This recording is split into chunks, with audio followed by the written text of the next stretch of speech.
এই বন্যা পরিস্থিতি মানুষের জীবনে একটা অভিশপ্ত দিন হইয়া ফিরে আইছে। মানুষ কোনোদিনও কল্পনা করছে না যে জিনিসগুলির মানুষ নিজের জীবনের থেকেও বেশি মূল্য দিত, সেই জিনিসগুলি আর জলের নিচে। ঘর বাড়ি জমিন পুকুর সব কিছু, মেলাঘরের 90% লোকই মৎস্যজীবিকা নির্বাহ করে জীবন কাটায়। তাদের জীবনে একটা অভিশপ্ত দিন, আজকে তারা নিঃস্ব, তাদের কিছু নাই বলতে কিছুই নাই। যারা ধান আছে ধান নাই, যারা মাছ আছে মাছ নাই, আজকে তারা কি কইরা খাইব?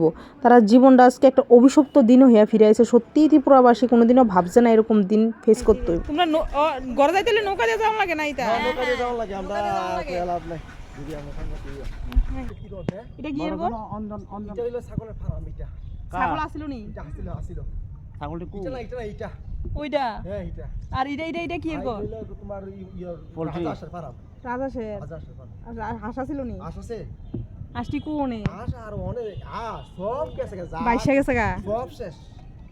আমরা তো এইটার ভিতরে ছাগল ফার্ম আছিল, এটার ভিতরে আছিল তো প্রায় 5-7টা মারা গেছে।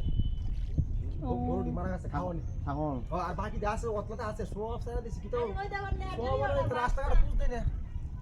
নেট লাগাইছিল সারা দিন না নেট লাগাইছে, মানে রক্ষানি করন দা রক্ষানি করুন যা নিচে কা মাছ দিলে লেগে গেছে গা। মাছ তো প্রায় হয়ে গেছে, কাতলা তো কাতল দিয়ে 2.5 কেজি 3 কেজি ওজনে কাতল। বাজি নববর্ষে বেসুম সারবো ঘুরাইলাও এবার। বুঝতা? হ্যাঁ হ্যাঁ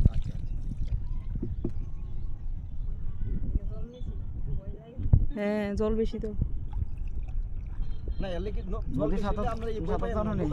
না, অসুবিধা নেই, আমরা ঘুরাই নিলেও অসুবিধা নেই। সাঁতার জানি দিদি জানি না, আমি সাঁতার জানি না। তোমরা দিদি রে সবাই ধরে অনেক আর এই জলের জায়গা আছে, এটাই ওরা তো সবাই বাথরুম বাড়ি করেছে না। হ্যাঁ, হ্যাঁ, হ্যাঁ। অনেক আগে